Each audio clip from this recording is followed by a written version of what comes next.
attend the meeting in person. Also, public comments on agenda and non-agenda items will be welcome after we swear in a new officer and recognize Pride Month. We ask that public commenters who signed up to speak be wait until they're called from the list.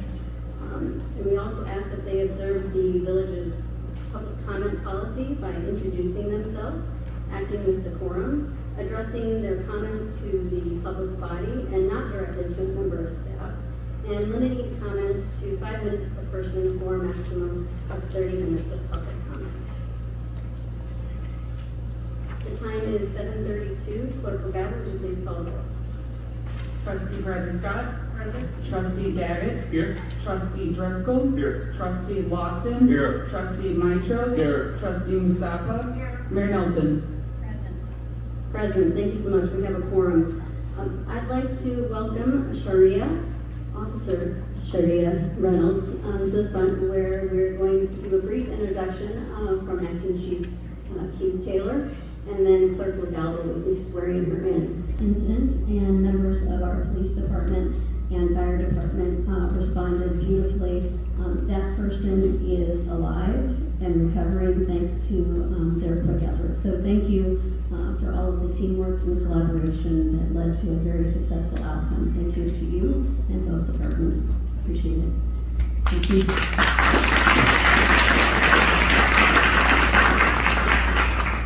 Acting Chief Taylor, welcome. Thank you. Good evening, Madam Mayor and members of the board and all who are joining us this evening. It gives me great pleasure to introduce to you tonight our newest officer who has completed our field training program, Officer Charea Reynolds.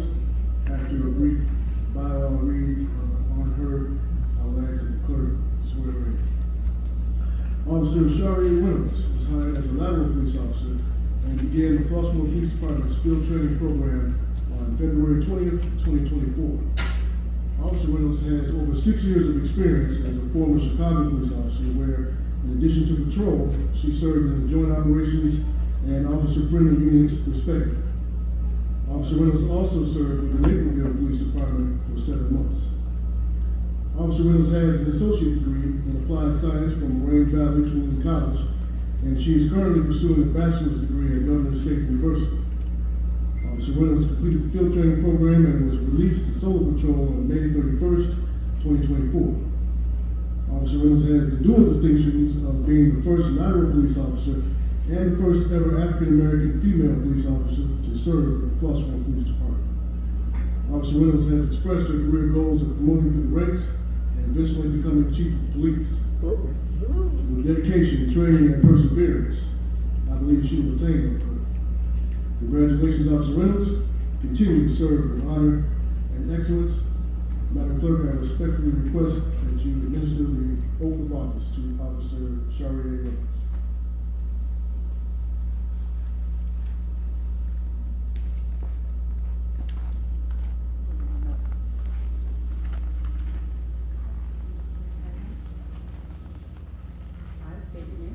I, Charea Reynolds, Having been duly appointed having been duly appointed to the office of police officer to the office of police officer in the village of Flossmoor in the village of Flossmoor of the county of Cook of the county of Cook and the state of Illinois, and the state of Illinois, do solemnly affirm do solemnly affirm that I will support that I will support the Constitution of the United States of America the Constitution of the United States of America and the Constitution of the state of Illinois, and the Constitution of the state of Illinois, and that I will faithfully discharge the duties and I will faithfully discharge the duties of the office of police officer of the office of police officer according to the best of my ability. according to the best of my ability. Congratulations. Thank you.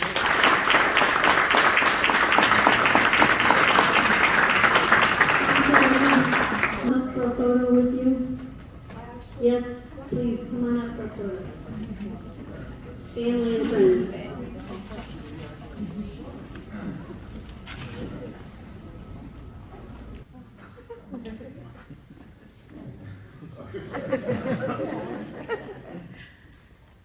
Ready? 1, 2, 3. Oh, that's right. Here we go. Thank you. This is my family who I love so much.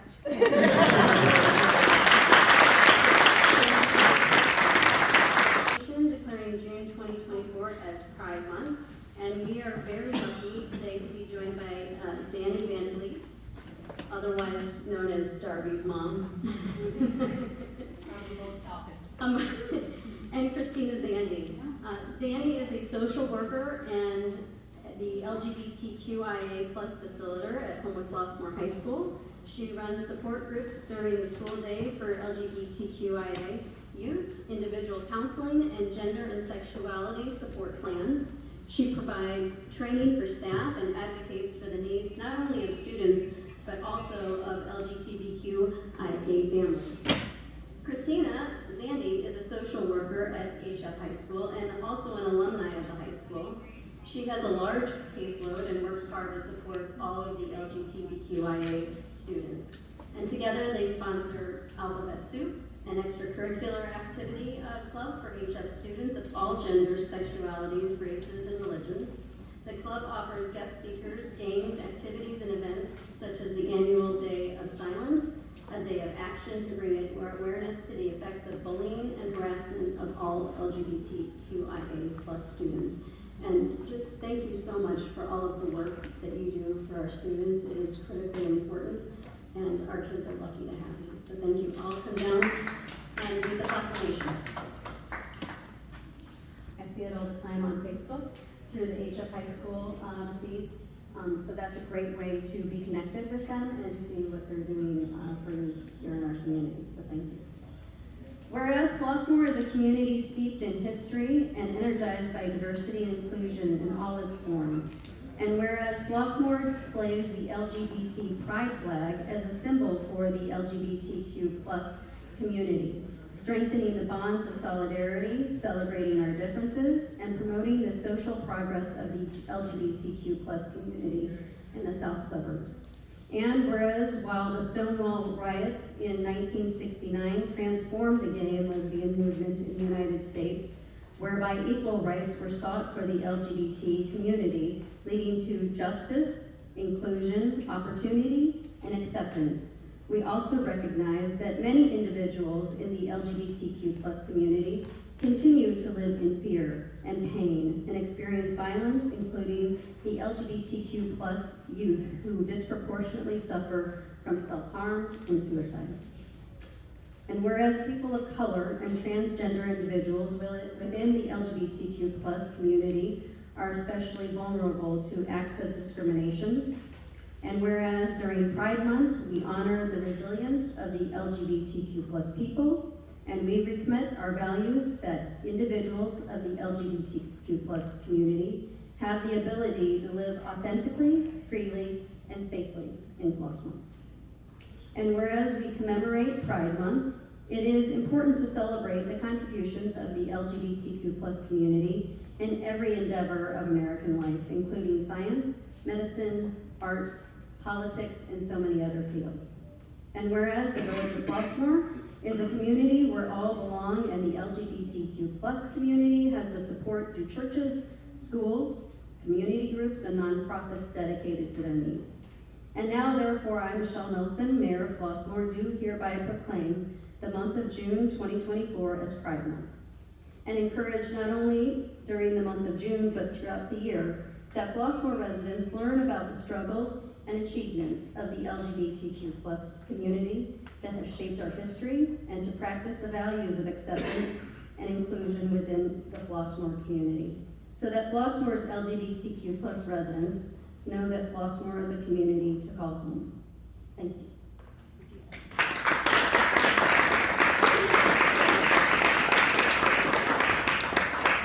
And we are collaborating with the Village of Homewood and the HF Park District on Friday evening for a Pride event at Irwin Park in the Village of Homewood. It goes from 5 o'clock until 9 o'clock. There will be entertainment plus resources there for the LGBTQ+ community. So we welcome everybody to attend. It's really an event for everybody.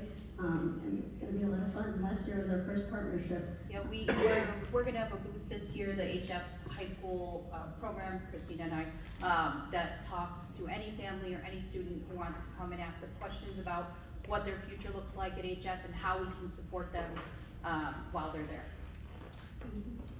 Yeah, she covered it. Okay. Thank you so much. And see you Friday night. Yes, Yep, we'll we'll be be there. Thank you. Thank you.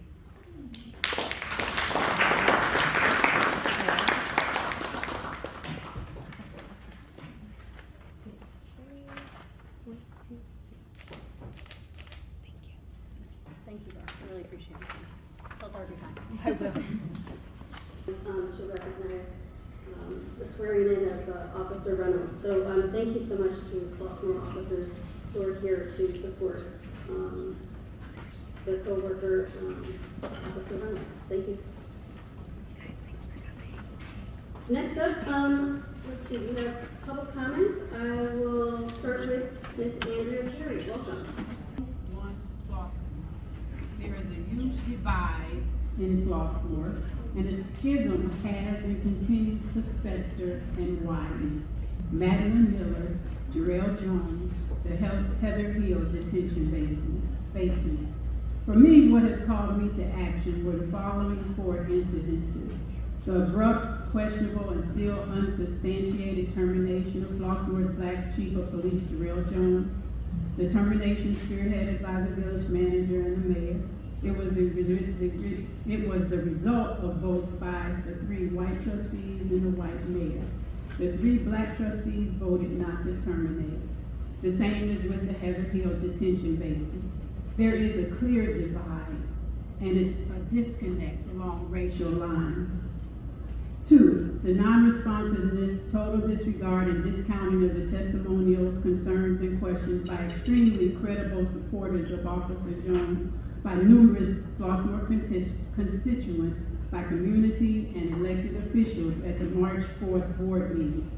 3, the assistant village manager's false and misleading statement to WGN-TV, discrediting the supporters of Jarrell Jones who showed up on his behalf by falsely criticizing it as a political demonstration orchestrated by Jones in order to create distraction and place village leadership, the Flossmoor Police Department, and our community in a false and unfavorable light. No, assistant village manager, that is not Jarrell Jones' doing. 4, Mayor Nelson's statement in the March 7th Homewood-Flossmoor Chronicle, which was full of misleading and false innuendos. The mayor stated, to start, Chief Jones is likable. I see it as saying the use of this term deceptively insulting and demeaning. I see it as her implying that the supporters are supporting him because they like him, that the supporters are supporting him not because he does a good job, as if black people don't have the ability to differentiate between good performance and a likable personality. The mayor stated, with all the misinformation, it is understandable that residents are speaking up. It's been disappointing, however, that the public conversation has been so devoid of facts. I see it as the mayor is deceptively implying that the comments made on behalf of Jarrell Jones were based on misinformation, thus discrediting and dismissing those who commented at the meeting. It clearly shows a lack of sensitivity, a deaf ear, a clear disconnect with the majority of her constituents. I agree, though, with the mayor, there is a devoid of facts. There still is a devoid of facts. We are still asking and waiting for the facts, a question that continues to be asked and continues to go unanswered. What are the facts?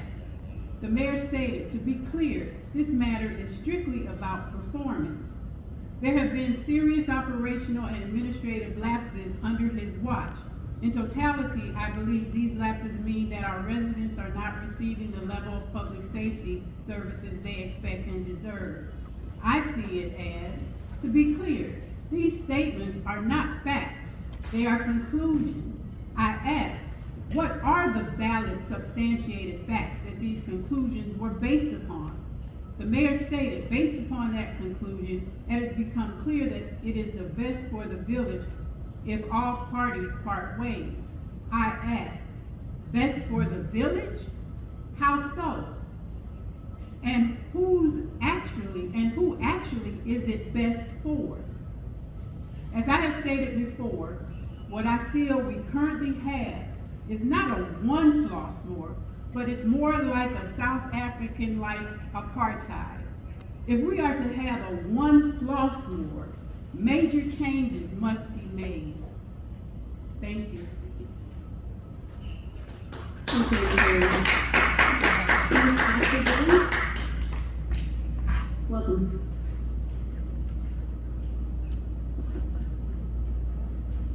Hello, I am here today as a citizen of Flossmoor who is deeply concerned about the lack of transparency and care for citizens in the community, especially the Heather Hill residents. As you all may know, there is a project coming up regarding a detention basin that will be constructed at Heather Hill Elementary School. I'm concerned because the size of the basin has continued to increase. Initially, when the information was presented or provided to the residents, it was said that the basin would be in a small sector of the school. As of now, the basin will take up the entire green space that is behind the playground and behind the school. So now the children who live in the community and who attend Heather Hill Elementary School will no longer be able to run freely and safely. Also, the project is scheduled to take place during the school year, which poses a danger to the children. While the project is estimated to be complete by October 15th, we all know that construction never runs on schedule. So essentially, we will have the kids in a situation where they will be around the construction site until November or by Christmas. And I'm really concerned about that as well. Additionally, there's a lack of concern regarding a fence that should be around the school. Initially, it was said that at the last meeting that you all will move forward if the fence was taller than 6 feet. As of now, it will be 6 feet. There is a population of autistic kids who are in the community, and they do not understand the fear of danger or appreciate it. So there is a concern that kids will definitely be able to climb over the fence.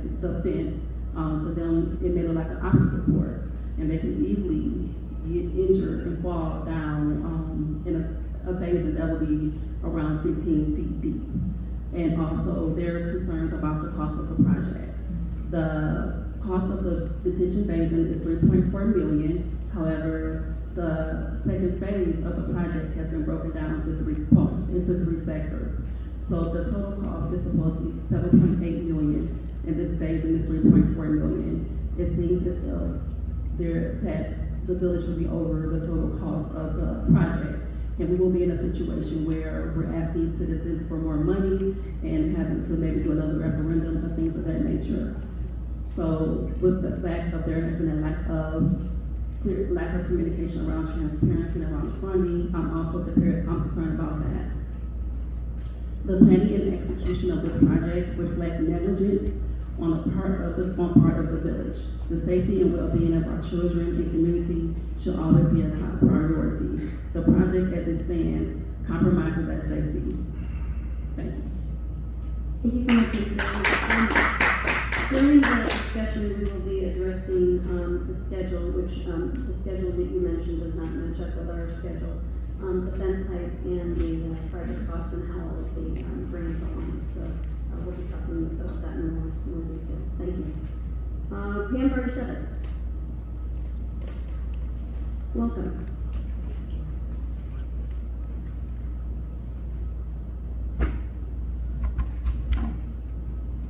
Good evening, Mayor Nelson and Village of Flossmoor trustees. I'm Pam Bartashevitz, and this month my husband and I celebrate our 24th anniversary of being a Flossmoor resident. I have previously addressed your board. I am aware that one of the agenda items for today's meeting concerns the contract regarding the detention basin near Heather Hill School. I again visit the Flossmoor Village Board to implore your approval of the Flossmoor Road Viaduct Drainage Improvement Project, as well as tonight's pending contract.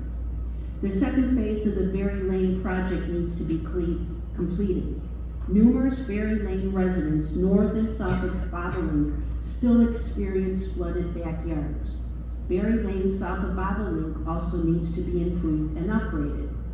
Personally, my husband and I had a sump pump installed in our backyard. Yes, I said backyard. The backyard waters pump to the front yard and it drains there. This system has helped tremendously, but has cost us thousands of dollars. I realize this is peanuts when you consider the entire Berry Lane project. Will the money, time, and energy spent to rebuild our street just be a temporary fix? Is it all in vain?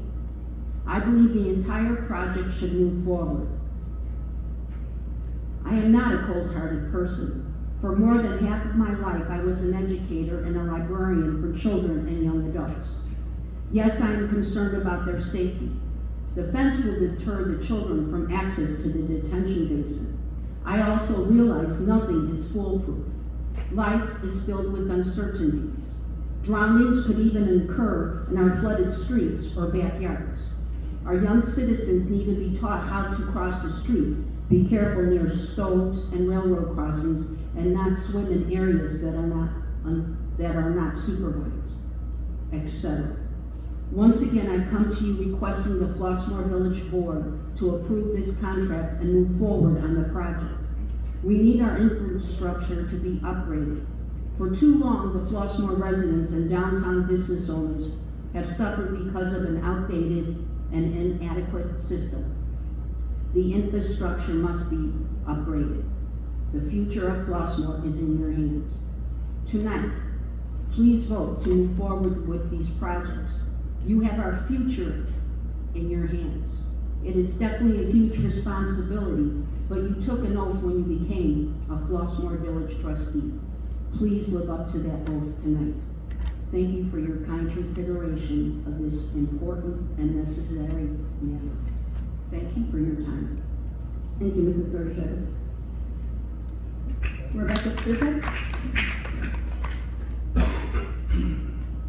Welcome. Good evening, everybody out there, family, and trustees and village staff. My name is Rebecca Strupek. I've been a Flossmoor resident for 46 years, raising 4 children as a single parent. I have also been a public school teacher for 51 years, certified in the state of Illinois for 46 years. Now semi-retired, currently subbing in the south suburbs. In early April, going door to door to all businesses on Sterling Avenue, Flossmoor Road, and Central Avenue, I easily collected 50+ signatures of business owners, all fully in support of the already approved detention pond. As several owners stated, and I quote, "I cannot even get flood insurance anymore," unquote. I completely support this project. Everybody was on board. They grabbed the pen and signed. I presented those 50+ signatures to the school board at the April 15th meeting. We do have a very nice downtown district with owners working very hard to continue keeping it viable and a nice place to go. Once again, on that night, April 15th, the school board approved this project. As we know, there are many detention ponds in Flossmoor. There have been no drownings or anything close to that. For example, Levitt Park, built, I'm guessing in the late 80s, is completely unfenced. 99% of the time it is dry and available for public use and enjoyment. Residents, including children, stay away when it is full of water. Limited funds and grants are now available to finally stop the flooding in the Flossmoor Viaduct, a main thoroughfare for the village, connecting all of us. The engineers have studied and decided on a practical solution to stop water from flowing through our streets. Let's take advantage of these available funds. Floodwaters affect everyone in Flossmoor. All residents pay taxes, quite hefty in most cases. Business owners pay exorbitant rent while investing time and effort to maintain the high standards we've all come to enjoy. We are all in this together. This detention pond will be dry 99% of the time. School will more than likely have indoor recess when water is collected behind the 12-foot fence. Signs will be posted to keep out, stay away. And parents in school will instruct children to do that, stay away. This will be a collaborative effort of school, parents, and community. I'm told the water will be emptied in 8 to 9 hours, during which time children could play right around the corner at Highland Park, one of the HF Park District parks, which is scheduled to have brand new tennis courts built. I ask people who oppose this already approved project to please think for yourself. Let's have faith in Heather Hill administration, teachers, staff, and parents. Parents, commit to monitoring children's outdoor activities during drainage times. We are all in this together. Can we please get on board to accept the decisions made to stop the flooding and move on with this very much needed project? Thank you. Thank you, Mrs. Speaker. Mr. Van Herman? Welcome, Mr. Herman.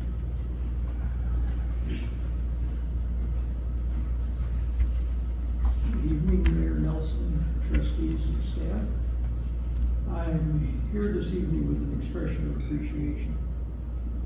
I know from experience that in your position, accolades are infrequent, but I know that you do not serve for accolades, but from a sense of duty to the residents you serve. With that, I commend each of you for the careful and thoughtful consideration and planning that each of you have devoted to resolving our flooding issue. You have certainly done an exemplary job. I'm aware from personal experience that flooding is not just an inconvenient and annoying event, it is a devastating event. After living in my former home in the northwest suburbs for 15 years, my home was unexpectedly flooded. The basement filled with water up to the joists. We were forced to find out lodging for weeks, during which time we placed a lifetime of memorabilia, documents, and other possessions for curbside pickup, with similar mountains of our neighbors' destroyed goods. It was a devastating experience. The city was marvelously supportive with emergency service during that period and during the 4 additional flooding events that occurred over the next 15 years. However, the city was unable or unwilling to address and solve the flooding problem. I no longer live in that city. Imagine my surprise when, shortly after moving to Flossmoor 20 years ago, there was a major flood event here. All the viaducts were impassable, so I had to drive 10 miles to find an on-grade crossing to reach my home so that I could take whatever protective measures I could to mitigate the effects of the flood. I had retained memory of the flood experiences that I'd had previously. I was relieved, however, to find that the flood had not impacted me that time. Imagine my further surprise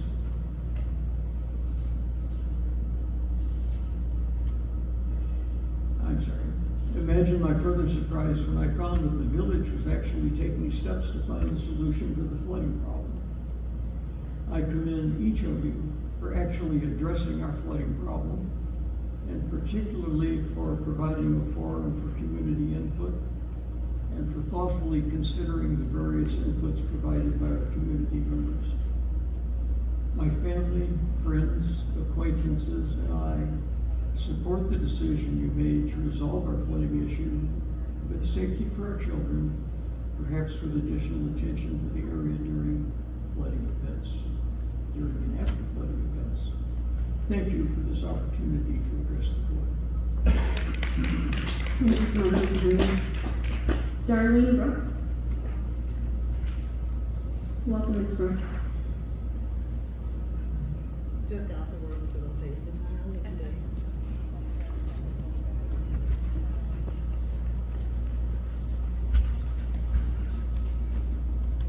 Good evening, everyone. My concern is, I understand y'all saying, oh, it's a good thing, let's do this.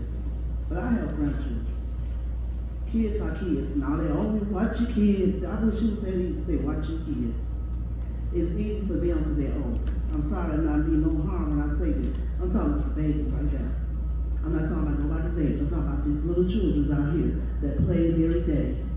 What happened with them when they on school ground? Oh, you can't go outside today because it's raining and we got a whole bunch of water.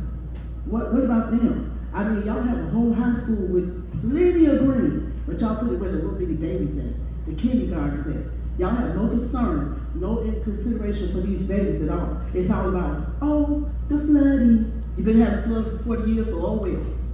That's how I look at it. I'm looking at these babies that y'all putting in right in front of their schools. What about them? What happened when one day they say, oh, one of the children are missing? Oh, what happened? Oh, she found them in the pond dead. What about those children? What happened? Did y'all think about that, or was it no concern about that? Was it, oh, that's just the best thing about somebody's house flooded? Get a sump pump. Let's do what we've been doing. All they talking about, so, oh yeah, it's good. I'm glad y'all think about it. No, I'm not glad at all. And if I would have knew this was happening, I would have never moved in Flossmoor. Flossmoor not worth it to me.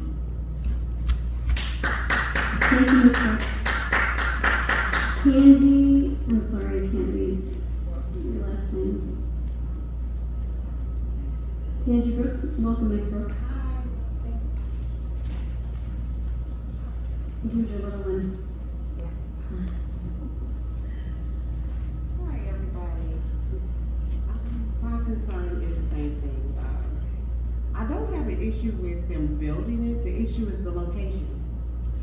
I do understand flooding, it's a horrible thing. People lose things, they lose pictures, lose things that they cannot replace. So it's, extremely understandable. You want to protect your things, protect your homes, I understand. But we need to protect the children, they are our future. What do we do, they should be able to go outside and have fun and enjoy. I don't remember having indoor recess. That's kind of strange unless it was bad weather outside. Other than that, it's healthy for children to go outside, get natural vitamin D, run around, run off some of the energy. Again, my concern is not the fact that they're building the pond, is where they're building it. So if you all can at least consider moving it to a different location, and still have it for everybody. It's a good thing, it's just the location. Thank you so much. If you leave your contact information so I can follow up with you, that would be great. Or I think T. Brooks? Yes, I have an email address there, yep. Okay. Okay, thank Great. you. Thank you so much. Thank you. Ms. Jan Jackson. Welcome, Ms. Jackson. Good evening, everyone, Mayor, trustees. The last time I came before you, I asked several questions I felt were pertinent to the present times and climate and representative of many members of the community. The term window dressing used by community member Ms. Rafis at the last board meeting highlights the need for genuine and meaningful efforts to bridge the divide within our community rather than just surface level gestures. The guiding principles for diversity and inclusion developed by the Community Relations Commission, CRC, and implemented as part of the village's strategic plan in 2017 outline a commitment to embracing diversity in all its forms and creating a welcoming and inclusive community. However, incidents and experiences within the community suggest that there may be a disconnect between the principles and the lived experiences of some members of the community, particularly African American leaders. It's crucial for the village of Flossmoor to move beyond symbolic gestures and truly embody the values of diversity, inclusion, and equity in all aspects of community life. This requires proactive steps to address systemic barriers, promote equal opportunities, and create a culture of belonging and respect for all residents. As a community member who is deeply invested in promoting diversity and inclusion, your advocacy for holding the village accountable to its guiding principles and ensuring that they are more than just words. One principle references commitment to equity and inclusion. The village strives to create a sense of belonging for all residents and to actively address and dismantle systemic barriers that prevent equitable access to resources and opportunities.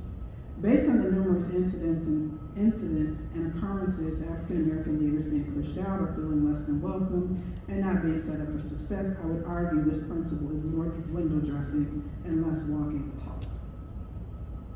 Another principle references ongoing education and awareness, the village seeking to provide education and training opportunities for residents and staff to increase awareness and understanding of different perspectives and experiences. Members of the board, how are the guiding principles for diversity and inclusion being actively implemented in the daily operations and decision-making process of the village?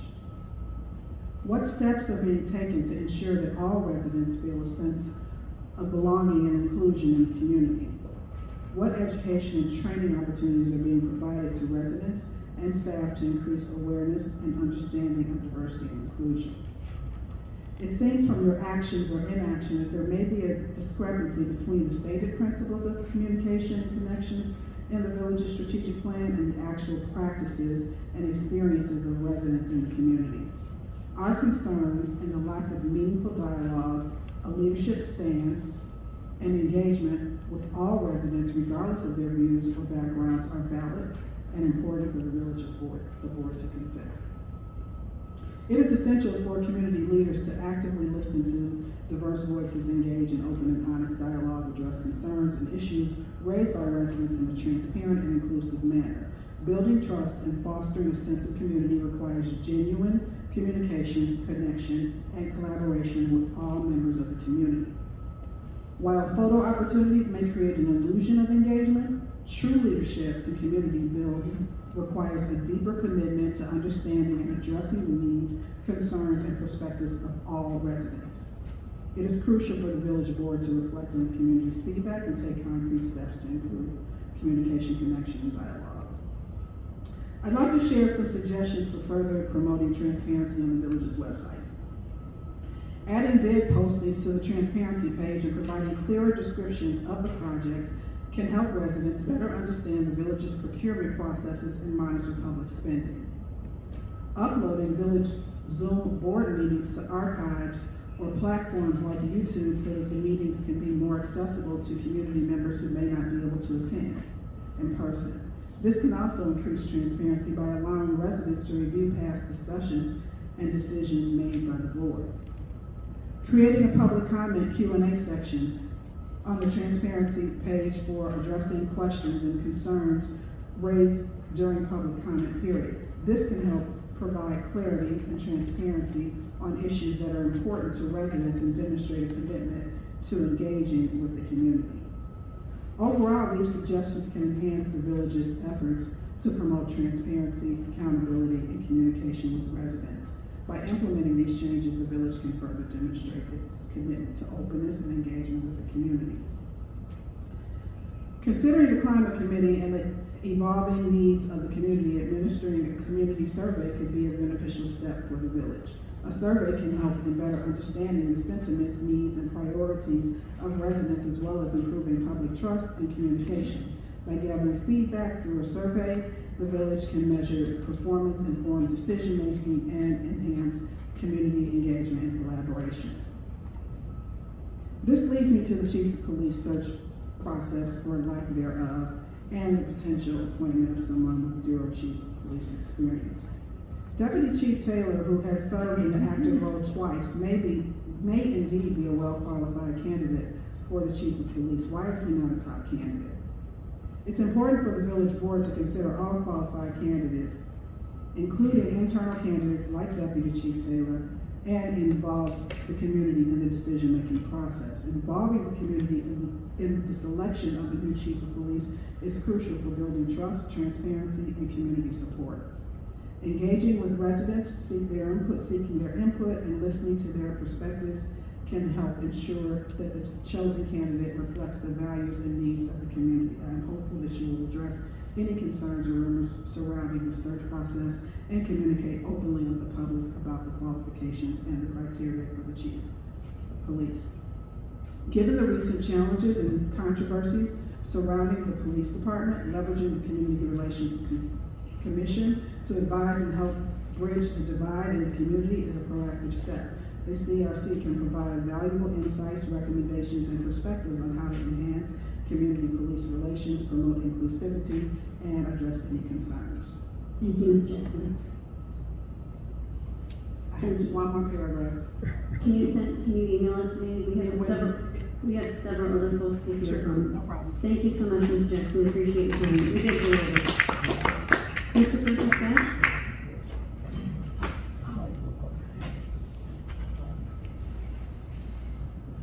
Good evening, Mayor, Good evening. Village Manager, trustees. Again, my name is Percy Scott, Holly Lane. I have not said anything the last few board meetings on purpose because I want, again, what's best for Flossmoor. I want the people who are in charge of electing and governing to govern. However, I cannot not say anything when my name has been brought to a number of my constituents, my neighbors, saying that I threatened the current, I don't even know what it's called, the person who's supposed to be the next police administrator. So let me just clear this up now, since it's been said to me by 7 members of this community that, Ms. Nelson, you said that I threatened this man. So let me tell you what it is. He's an actual close associate of mine who called me and asked me what I thought about it. Our first conversation, I welcomed it. He's a friend. I love his wife, I love his family, and I welcomed it. Said that would be great. 2 weeks later, I heard right here on this podium, Mr. Dorsey say that I hope you're not looking to hire someone who's not qualified, and that confused me. And so I called him back after that meeting. I said, hey, do you have all your qualifications to be police chief? And he told me that he did not. He told me that he would have to take classes once he became a police officer and then become the police chief. And I told him that was, in my opinion, a bad choice of judgment because our community would go crazy when we fired a highly engaged, a highly decorated police chief to hire someone who didn't have the qualifications to be a police chief, when we have 2 highly qualified gentlemen in the back. Make that make sense. So I told him that, in my opinion, he should not do it. And I think if you ask anybody in this community, they would agree that that's sound advice, that's not a threat. So for you to go around and say that I was threatening him, a friend who actually I'm his client. He pays me. Why would I threaten someone who helps my livelihood? So if you want the facts, you and I have always had an open line of communication. If there's something that upsets me, I call you directly, don't I? And you give me an answer, whatever that answer be. If you think I've done something, please call me before you go around telling everyone in the neighborhood something that's not true. So it highly offends me that had to happen. And to call me and a couple of our trustees bad apples because we disagree, you never said that? Okay, well, I've heard it from several people that we've been called, that Joni, my wife, that Ms. Mustafa are bad apples of the group. So 40 people, I won't say 40, but 10 people have said that. So just so you know. Lastly, this police department, if you all are agreeing, trustees agreeing to hire someone who doesn't have the qualifications of being a police chief, what is that saying about you all? What is that saying? When you know our community is ripped up because of this police chief situation, if you all are agreeing with this, then you don't deserve to be there either. This is crazy. Look at this police department. How can that bring them to a good morale? when they have two qualified people right there, but they can't even have meaningful and conversations with outside police chiefs because they don't know if they don't be the police chief for a long extended period of time. And then to have their job, their position looked over by someone who don't even have the qualifications to be called a police chief. That's why I told him he shouldn't do it. Make it make sense. We did a national search to find the best and the brightest, and I thought we did. You fired him. So you're gonna hire somebody who hasn't been a police officer in over 17 years? Make that make sense. It doesn't. So for me, please stop putting my name on things that are not true. If you want to know anything about what I'm saying about you or anyone else, me and Mr. Daggett disagreed. I told him exactly how I felt. 2 weeks later, I was having a conversation right here, and his wife overheard me. But you know what? I can rest easy because everything his wife overheard me say, I told him to his face. And when I saw him 2 days ago, I'm able to still shake his hand because we can agree to disagree, but we're not enemies. We're a one Flossmoor. But don't call us bad apples because we disagree with it. Thank you. Thank you, Mr. Jones. And you can see nobody told you a bad apple or other name. And I look forward to sharing the qualifications of future candidates with you all very soon. And he is highly decorated and highly qualified for the position. And unlike other cities like the city of Chicago, where folks have to be certified, get recertified in the state of Illinois when they move here from other places, that's a process that we'll be looking into. Thank you so much. Beth LaRocca. Welcome, Ms. LaRocca.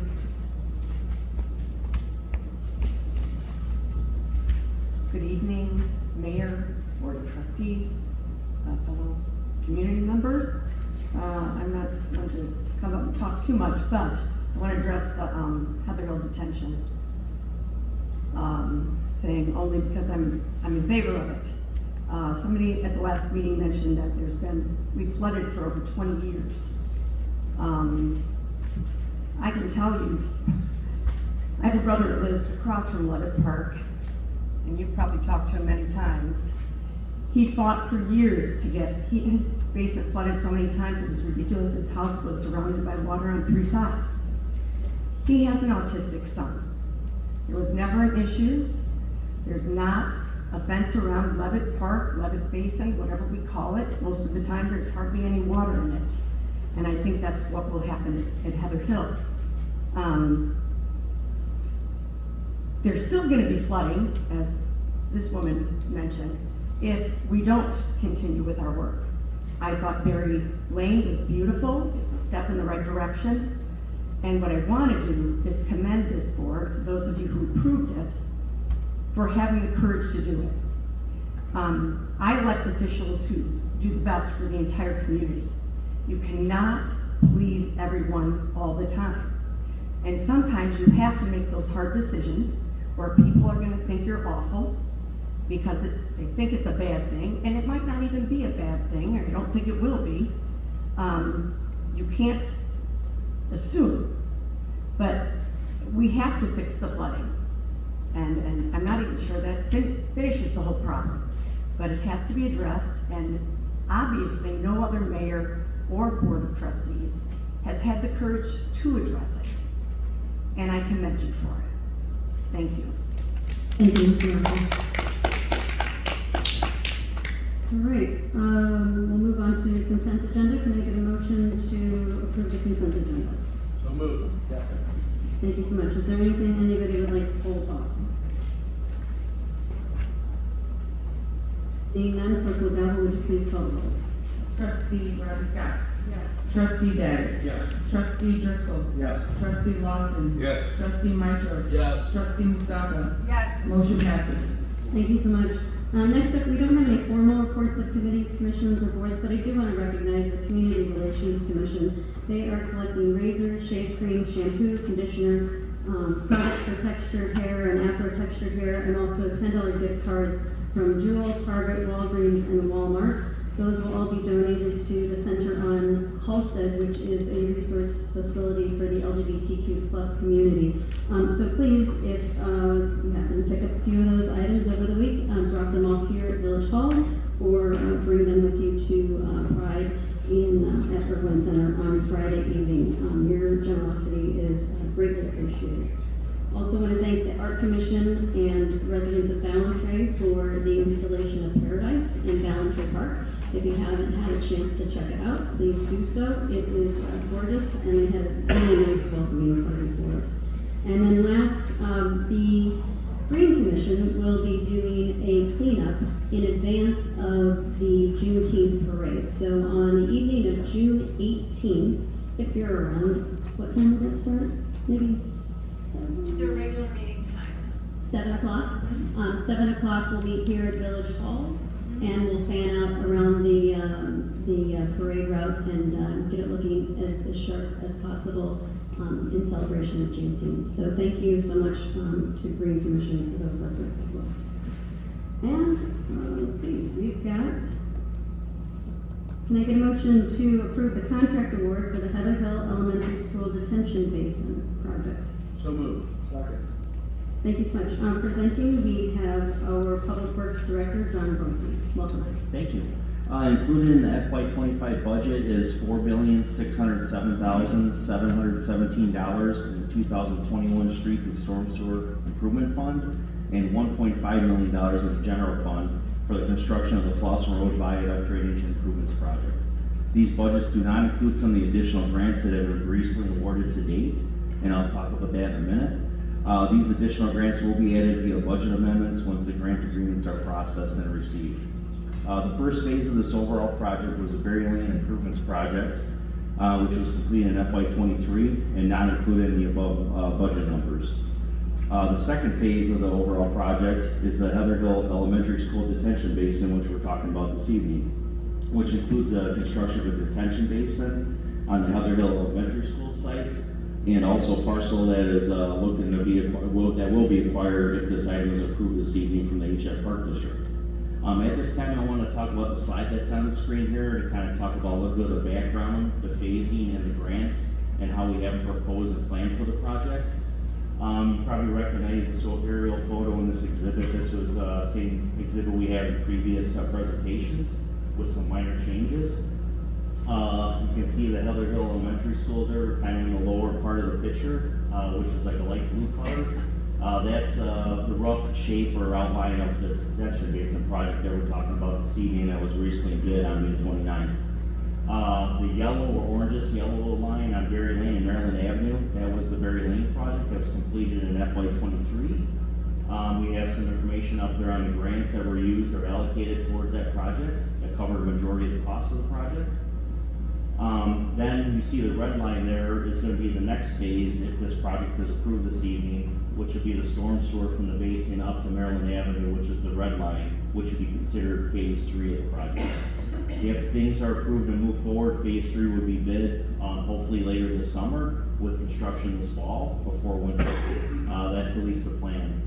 We have 2 DCO grants totaling $1.5 million for that portion of the project, phase 3.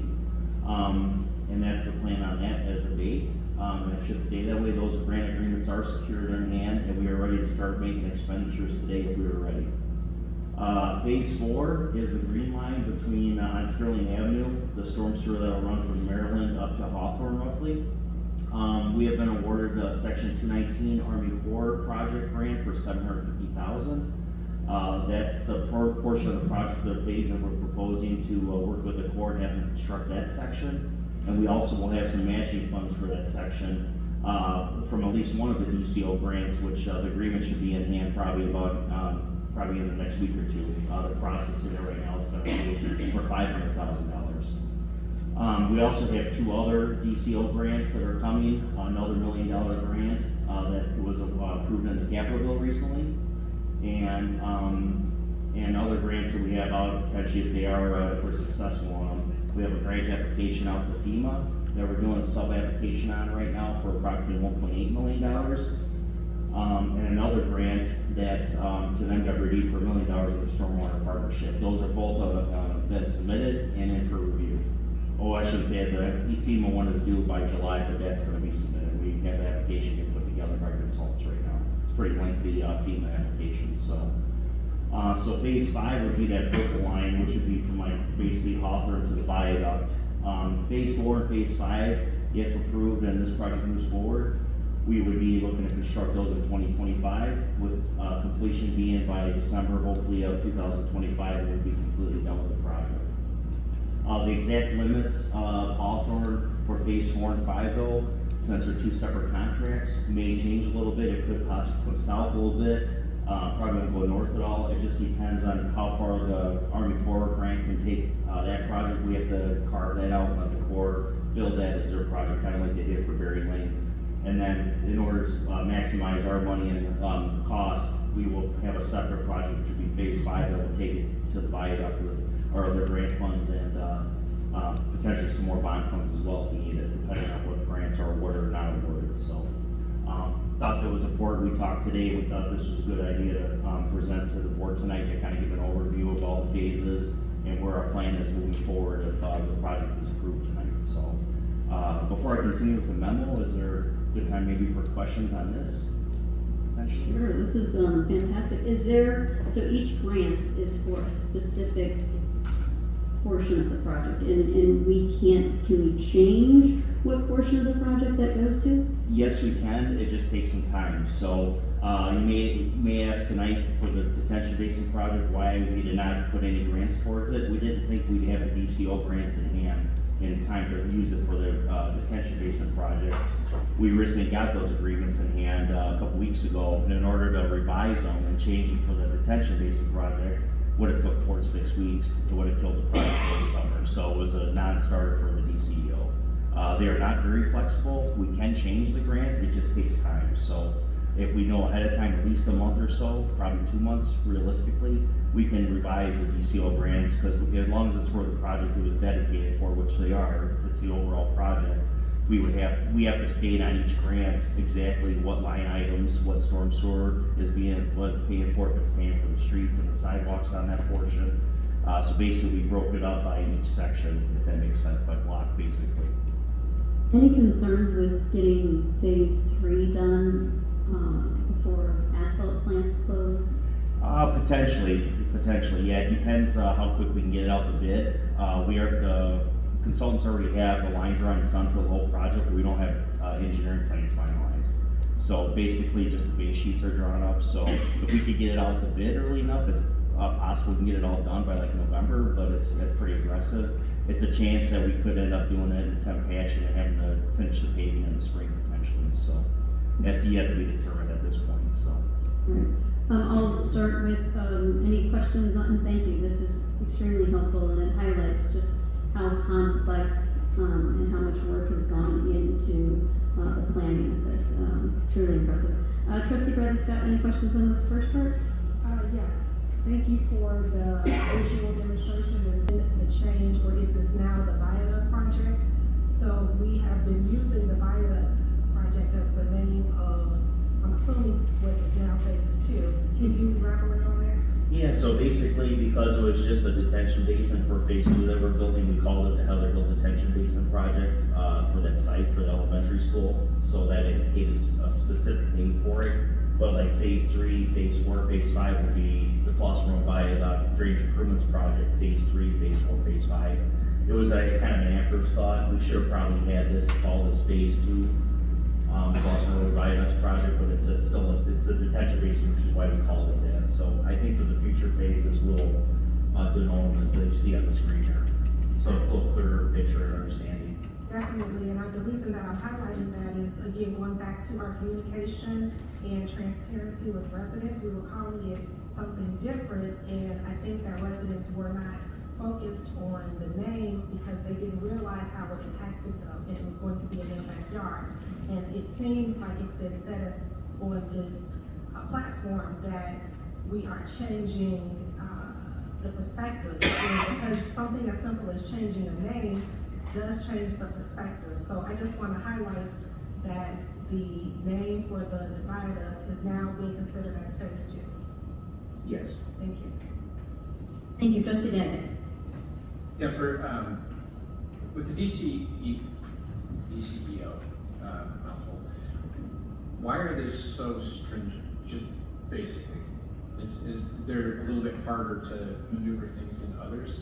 A lot of accountability. It's a very stringent grant. So basically, when you fill out the grant paperwork for it, you have to give them line items specifically what you're going to use the grant money for. It's for accountability to make sure that agencies aren't getting this grant money and just being loose with how they spend it, right?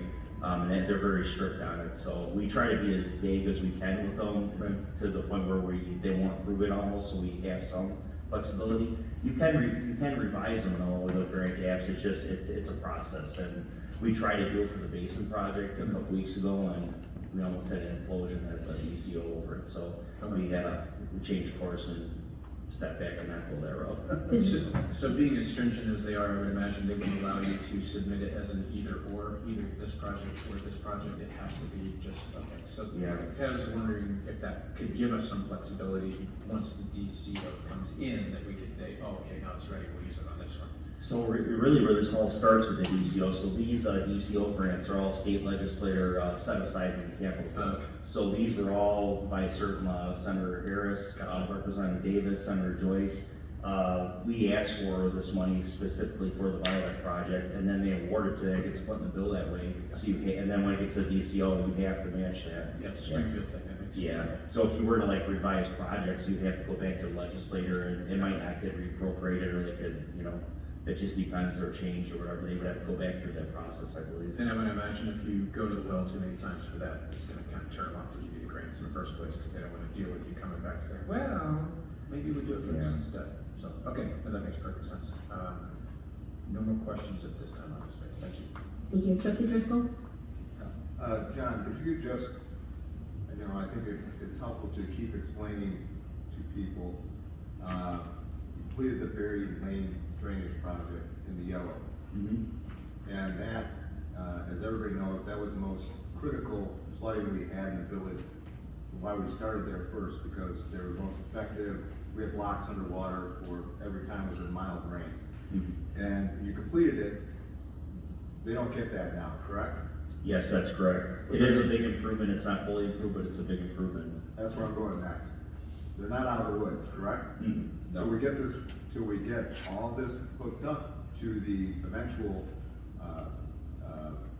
retention basin. Detention, excuse me, basin, and then, we have uniformity throughout it.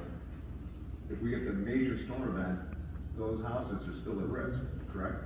They could be, sure, in a 100-year storm, yeah, they'll have 10-year protection on the roadway, I think 50-year protection on homes, but a 100-year storm could still, affect some homes, potentially, if it's a really big storm, yes. Same thought about it. Thank you, that's all I have. Thank you. Trustee Lofton? John, the timing on these grants, I know we talked about that once before. All four, phase 1, 2, 3, and 4 apply to grants somewhere in that mix. Yes, correct. And the DCEO is for 5, I believe, being the most stringent. What are the time constraints that we have on that? You mentioned, for example, the batch plants may be a problem if we go to the Sterling Road piece. We run out of time based on their ability to forecast. How does that work? So the first two, that's a great question. The first two grants that are listed under phase 3, that have those numbers 22-, those are ones we have agreements for already. Those have expiration dates of February 28th of 2025, I believe. No, 26, I'm sorry. And the next two don't have agreements yet, so those are gonna be even further out, potentially. Those would be the one, actually, I'm sorry, those first two are 25. The last two grants are trying to be in 26. So they haven't even gotten to us yet, so they will be further out. Which is why we're trying to place these grants where they're gonna be able to fit with time-wise that get spent by the time they, before they expire. You can request extensions. We've been successful in the past. It's not guaranteed because sometimes they may have to get reappropriated at the legislature level. But we want to try to stay within those deadlines because it's not a guaranteed process. So, yeah. Thank you. Trustee Mitros? This is a nice snapshot of what we're doing, and it's, you know, this looks great, and let's say it's a year, but this is years of planning. And we have never gotten grant money like we've gotten for this project. This is a huge project for Flossmoor. We had to go for a GO bond, but I mean, this is years of planning, and I mean, this helps put it into perspective, but I'm glad it's here.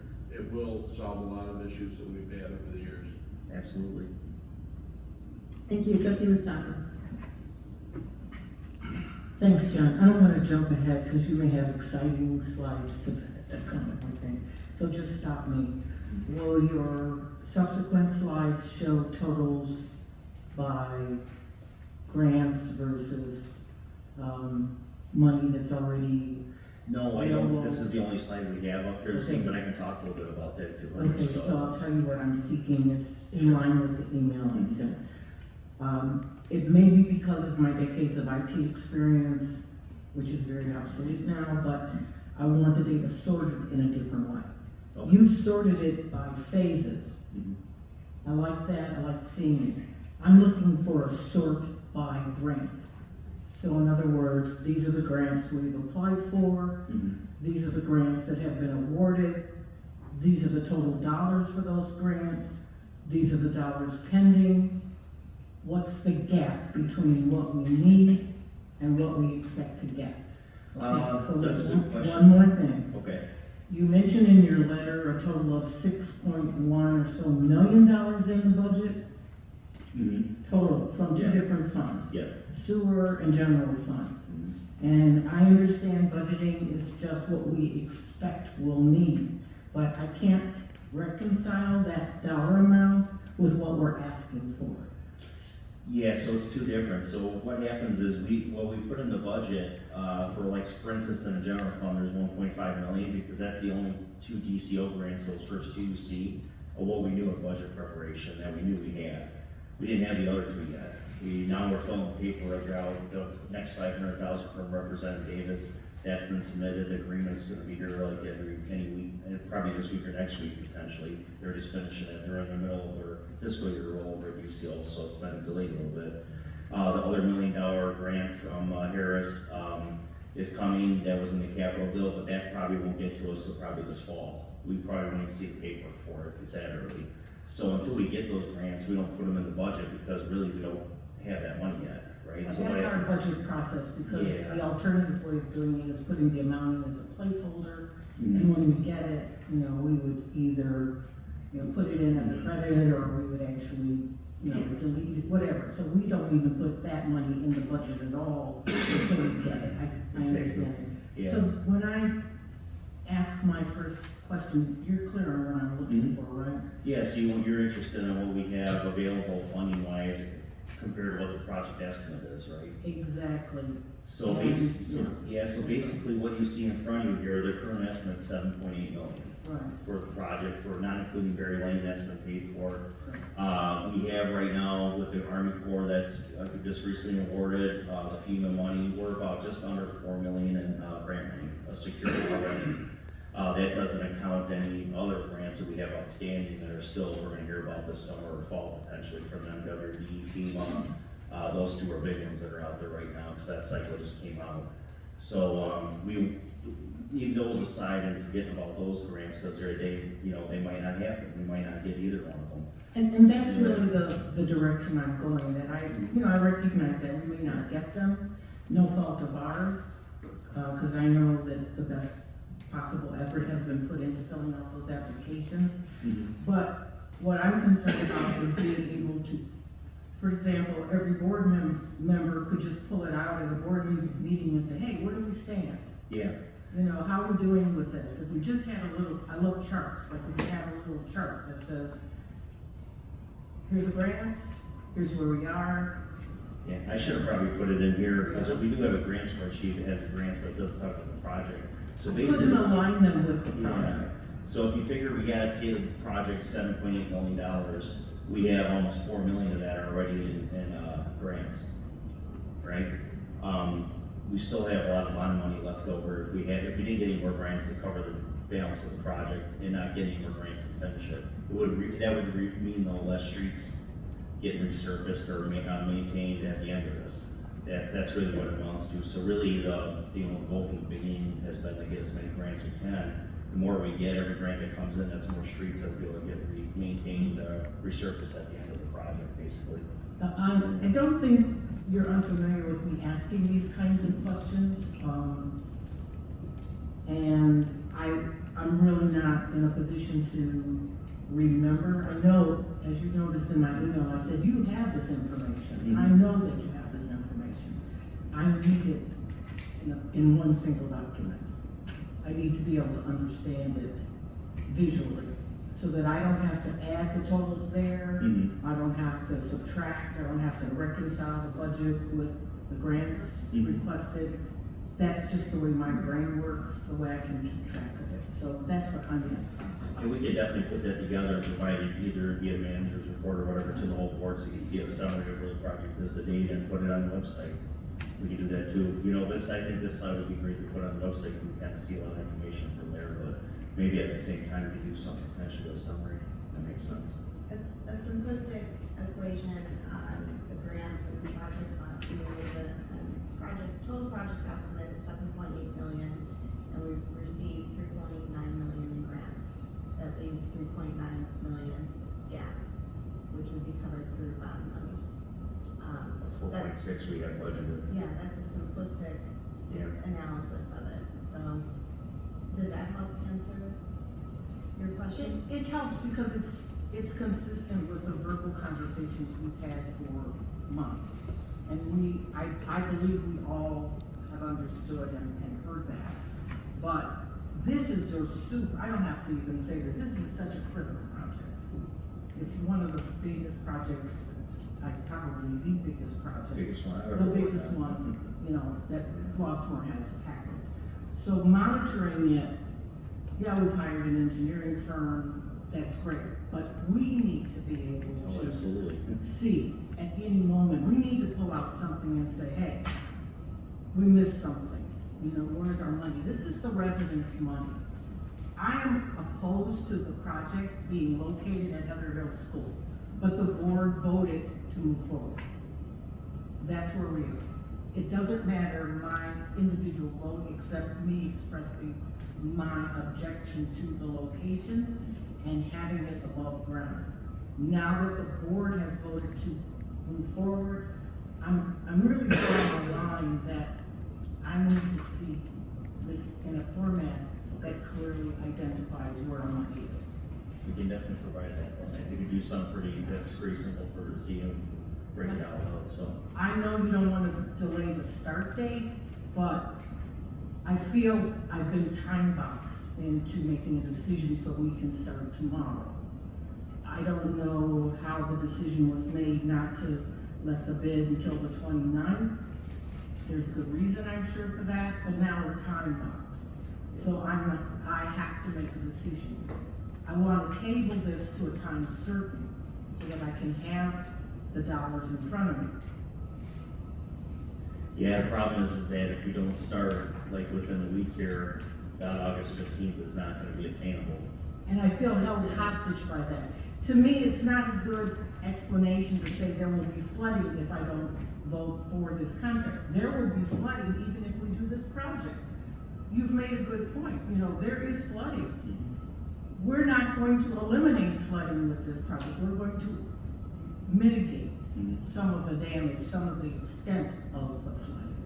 Yes. And no one in Flossmoor that has spoken or emailed me, commented in any way, has said, I don't understand flooding. Everybody wants to do something about the flooding. That's a consensus, 150%. But this is the residents' money for the biggest project we've ever had. And it may not be finished by the dates we expect, just like some have pointed out, construction is not always on time. So that's even, right, so we had one for Berry Lane. So that's even more reason I'm asking for a really clear summary of what we need. When inflation hits us or supply chain hits us, we'll know where we're missing. But can I just say something in reality? We know where we're going with this project. We know where the money is.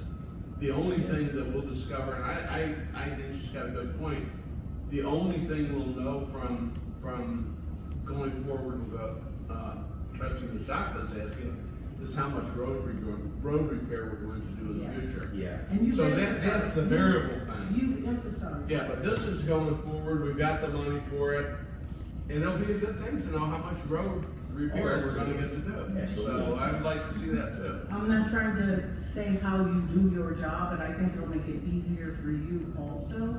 If when I ask questions or anyone asks questions, we're doing it from standard, a standard format, standard data. I'd like to see us do more of that, make it easier to understand. Makes sense. I agree with that. Thank you, trustee David. Yeah, if I could, I just wanted to touch on something that trustee Lofton had said. So with the grants and the timing of it, because it took me a second to figure this out too, because I heard that grants are falling off in 26, and I'm like, well, that's a long ways away. But if we miss this year for phase 2, then that's gonna push it back to 25. And then, and then if that gets pushed back to 25, then the chances of getting to phase 3 and 4 in the time that those grants are available, we will lose those grants because we can't be working. It's gonna be almost impossible, though, if this project got pushed to next summer, the basin, they get 4 and 5 done in 25 as well. Yeah, probably not, and that would be in 26 beyond that deadline of those grants. Yeah, and to speak to trustee Mustafa, I've had some of those questions before, and John's spreadsheet on the grants is actually incredibly impressive, because I asked him, hey, do you have this? And he's like, oh yeah, I've got it. So I was able to go over and look at it. I think this was late last summer. It's not the spreadsheet here, because it's all there. I want it clear for the project. Right, I understand that. But all that information is there, so it would just be a matter of throwing it into a proper format to be like, okay, here it is. And if you could populate from the spreadsheet you already have, and it wouldn't be too difficult to have that. Yeah. But I don't think that should delay us on what we have to do now, because it would potentially, if it's just understanding the numbers, that is important, but it's also important that we're moving forward with it. So if we miss this deadline now, it could jeopardize costing us a significant amount of money and goodwill toward some of these DCO grants that are like getting stuff in the future, especially if we're trying to get more grants moving forward. So I wouldn't want to delay it at all. It would be helpful to have that information in kind of a more concise, easy to see, easy to lay out. But from my perspective, I would not be in favor of delaying in order to get that information. It's going to take even a couple of days. To me, like, you make a decision on this tonight, and if it's moved forward, we gotta move forward, or we're gonna lose money. Yeah. So that's my thoughts on it. Thank you, Mr. Brunke. Continue. Okay. All right, so on May 29th, 2024, bids were open for the project. 13 bid packets were downloaded by contractors, and 6 total bids were received. 2 bid alternates were included in the big package. The first bid alternate was for a 7-foot high fence in lieu of the 6-foot fence that was included in the base bid price. The second bid alternate was for an 8-foot fence in lieu of a 6-foot fence that was included in the base bid. So we did that because we weren't sure what the school district, we were required from that, what size fence they prefer. And they got back to us after the project was out for bid, so in order to cover us, make sure we have pricing for all the options, we asked for alternates. The lowest bid was received from Pan Oceanic Engineering Company out of the city of Chicago, and a total base bid amount of $3,430,131.84. Their bid came in approximately $140,000 under the engineer's cost opinion for the project. Pan Oceanic Engineering Company has not completed any work in the village of Flossmoor before. Our project consultant Baxter Woolman does not have any experience with them either. Baxter Woolman did check references for them, and feedback received was positive. They spoke with the city of Evanston about a recent water main project, and their feedback was very good. The contractor for Evanston, at least, was very responsive. They were very easy to work with, and they did a good job for them. Pan Oceanic Engineering is also a certified minority business enterprise in the city of Chicago, and attains for references an award recommendation letter and bid tab from Baxter Woolman. Since the timing of the completion is critical to school, going back in session August 15th, and the project has to be substantially completed by then, staff and Baxter Woolman felt that providing an incentive to the contractor for substantial completion of the project early would be a good measure to offer. It should be noted that substantially complete is defined in the contract documents to mean all heavy excavation, storm sewer, and trucking work must be completed by August 15th. The only thing that does not have to be completed August 15th is the final site restoration, which is the seeding and blanket of the grass areas and also the native grass seed. You can't do that work in August because of the time of year, and IDOT doesn't allow it. A lot of those native seeds have to go down after September, or sometimes even some of them are October. So we have to allow the contractor some time in the fall to get the seed down when it can actually be put down in an intake establishment. The incentives we were proposing for this size project are $35,000 if the contractor gets substantially completed by August 8th, which is a week before the August 15th deadline, and an additional $20,000 if the substantially complete by August 1st. So potentially, if the contractor substantially completes the project by August 1st, the total incentive would be $55,000. Staff discussed the fence height options with School District 161, and they reported back that a 6-foot fence height was preferred. Given that this project was located on an easement on the school district's property, staff feels that we should defer to school district for the decision on the 6-foot height option, since the project's on their site. I also want to know we do have liquidated damages in this contract, so after August 15th, every day after August 15th, if they miss days, and obviously that could potentially change if there's a strike or weather, something that's out of our control. The liquidated damages is $1,425 a day after August 15th until they get substantially complete. After October 31st for final completion, it's $600 a day every day after that. So they do have some hefty damages that they could see if they don't move on it. The contractors, we did have a pre-bid conference with them. We explained it to all the bidders on the project, and they're planning on working long weeks and heavy hours to get this done, because they want to hit that time, and they understand it's required, but they don't want to get into that issue with the liquidated damages, and we don't either. So, with the above information in mind, Public Works has recommended the Mayor and Board of Trustees approve a contract with K&N Oceanic Engineering Company of Chicago, Illinois, in the base bid amount of $3,430,131.84, and authorize the village manager to approve payments up to $3,485,131.84 in the event that the full incentives are paid out on the project. And at this time, do you have any answering questions you have? Thank you so much. I'll start with Trustee Gary Day. So this might be a question for you also. Is there any way that the incentives can be negated if there is at-fault cost overruns? So let's say, for instance, they finish by August 15th, but they come, or 1st, but they come back and they're like, yeah, over $90,000 over budget. Can we then, if they finish, even if they're over budget? Okay. It's all unit price contracts, so they get paid on that, so. Okay. Yeah, unless there's like a change order for some change in the project, but if it's just strictly them trying to work extra hours, that doesn't work. Okay. You know, it's on them basically, they're not getting paid by the hours, so. Gotcha. Okay. I think that's the only question I have. Great, thank you. Trustee Bradley Scott.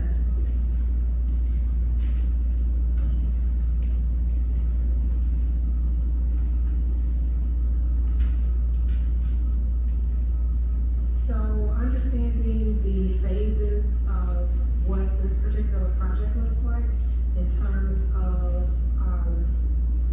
being on schedule, we talked about the liquidated damages. We don't have a copy of that in our board packet.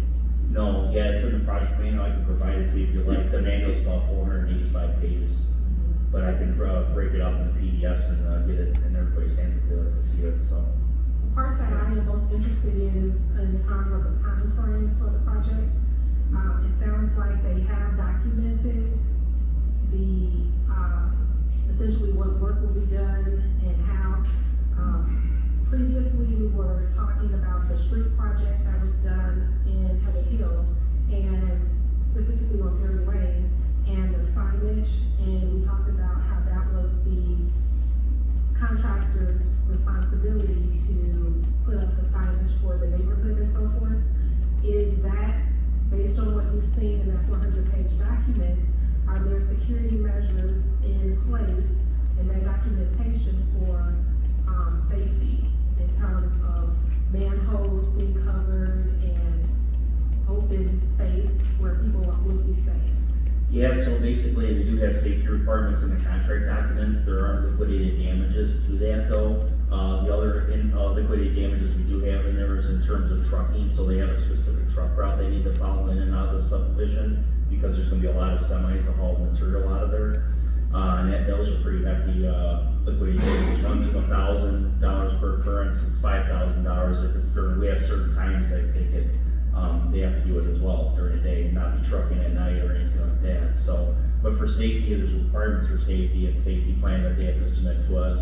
And then they also have to perform on that to keep things safe. We're gonna have an RE on site as we did on Berry Lane and basically on full time every day with them. And basically keeping track of what they're doing, making sure that they're keeping things safe and covered up at night and fenced off and that, so. Yeah, there will be a construction fence too, just so you know, around the whole site of this basin project for the duration of the project until the new fence will be in the decorative fence that's going on. And since I'll come back to my next question, but you mentioned the decorative fence. In our materials, we did not have the school board's decision on how they arrived at the 6-foot fence. Residents have vehemently expressed a desire for a higher fence. So if we can have further information on how that decision was arrived at, that would be helpful also. Yeah, it was a discussion those manager had with their staff. Yeah, so after, I guess it would have been our last board meeting or maybe the one before, I communicated to Dr. Smith that the village board was interested in moving to a fence taller than 6 feet, in response to some of the public feedback that we heard at our meeting. He conferred with his board and replied to me that they would prefer to be at 6 feet. And what was their main concern? I'm not comfortable answering on behalf No, of, I wasn't part of those conversations. Understood. Bridget, would you be willing to ask Superintendent Dana Smith some of the considerations leading to 6 feet? I can, that'll be informational purposes after tonight. For informational purposes, since there was so much repeated discussion about the height, and we spent a lot of time on it also considering different options. Trustee Bradley Scott, did you have any other questions? Yes. And we have a couple of,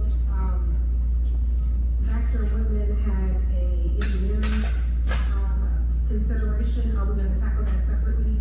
I don't wanna jump ahead.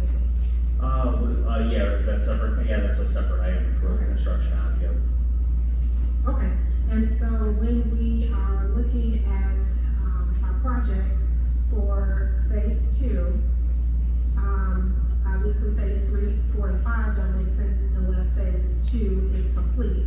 But if you are able to just,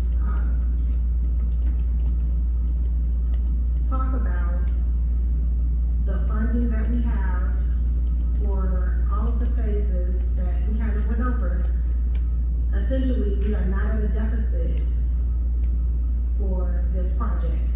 The No. potential deficit comes into play based on the timing of the loss of the grants. Yes, correct. So basically, the grants we have secured today, which is almost $4 million, $3.95 million, basically with those grants and our bond fund of 4.6 still, we only need a balance out of the 7.8 total project cost of about 3.9 or whatever it is. We still have that extra money left over, so. And there's still a balance budget of like $300,000 too. So there's approximately about $1 million balance after, if we don't get any more grants, based on what we have in hand today. And based on that estimate, obviously, so we have to get to the other phases to get those, finalized and finished up, so. Correct. The basin is the expensive part, though. It's probably the most expensive phase for sure on all of them. Yes, I would agree if we had an easier way to look at the information in terms of some Excel spreadsheet where we could just tabulate it, it would definitely be helpful to have a constructive conversation. But I wanted to go back to my email to make sure that I got everything. Please bear with me for 1 moment.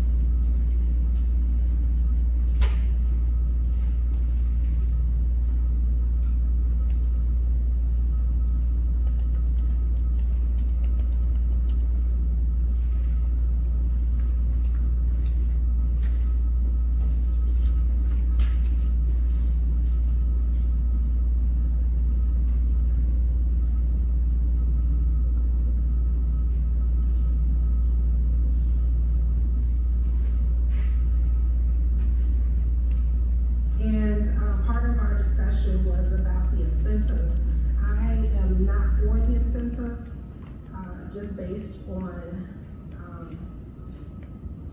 if we're hiring a person to do a job, and we have measures in place for them to get it done. Outside of the strikes and the ability to get the items, that the materials, those in my mind are the additional safeguards that would only make sense. So in that project report that they provided, is material an issue? Is that something that has been discussed? Yeah, nothing has come up in the pre-bid meeting, so they have all the sizes of pipe and materials they need. Nothing was brought up to us at the pre-bid meeting that there's gonna be an issue with getting materials and doing the project on time. So at this time, we don't have any information on it otherwise. Okay. So those are all of my questions until we move on to the next question. Thank you. Thank you, trustee Mustafa. Can I ask at this point about Pan-Oceanic? Sure. I'm pleased that you got responses of good and positive. Can you elaborate on what good means? Well, basically, I didn't do the reference checks, Baxter-Woman did, but basically what they reported back to me was that they were a good contractor to work with. They were responsive when there was a request for changes or anything. Their staff was professional, and their work that they did was good. Was good, I guess, and that's what we got back to us. So when you get that feedback, is that in writing? Well, no, they probably did over a phone call, I imagine. So Is that typical? yeah, typical. Yeah, they usually call contacts. We know other towns if they work with somebody and talk to them that way. Yeah, they usually reference checks. They don't really do it too much in writing. You can send an email sometimes. They'll do it that way as well, but usually we do it on the phone. So good means they were on time. There was no timing. Yeah. Also, have they had any projects that resemble what we're asking them to do? Nothing was specifically provided by them. I did do some research on the website. They do a lot of larger, like shoreline work and stuff in the city, utility work, excavation work. That's mostly like what they are into. They do a lot of highway work for IDOT and the tollways. So once in a while, you see their equipment and trucks out on the tollway and stuff. So, but other than that, yeah, I mean, they do projects bigger than this one pretty frequently, it seems like. So when you say excavation, to me, in my ignorance of what that entails, it sounds at least comparable. We're looking for them to do excavation. Basically, yeah, this is strictly just an excavation project. We're digging a pond and grading a pond, basically a basin, and putting some storm sewer in. The storm sewer is a small portion of the project at the north end of the site, so. Okay. Yeah, and then they'll have subs. Their subs they provided, I can tell you we've worked with. One was Cardinal State for the restoration. They're an excellent landscape contractor. They do larger work. They did some of our restoration work on past projects. And I'm trying to think, Midwest Fence was the contractor for the decorative fence. Midwest Fence, if you've ever heard of them, was a very large contractor in the city. So that's what I was thinking. A subcontractor would do the fence. Yeah, the subcontractor would do the fence, the landscaping, and then everything else is on them. I'm assuming they usually don't list trucking companies as subs typically in bids, but I'm assuming they're probably gonna have a trucking company, for the amount of trucks they'll be using, unless they have it. They may, I'm not sure, but. And the 6-foot fence is a part of the bid, so there's no surprises there. It's going to be all included. Yep. If there's an overage, it's on them. Yeah, we already gave the style of fence to the school district and they pre-approved it, so, and that's what's in the bid, so there should be no changes for anything really. It's already approved, basically they bid on it, so we know what we're gonna be getting, so.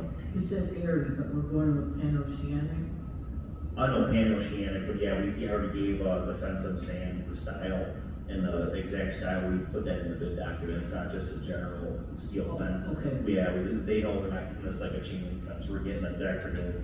The picture that you gave us. Yes, yeah, Okay. yeah. That and the powder coated steel, very heavy duty, not like aluminum. That's gonna be flexible.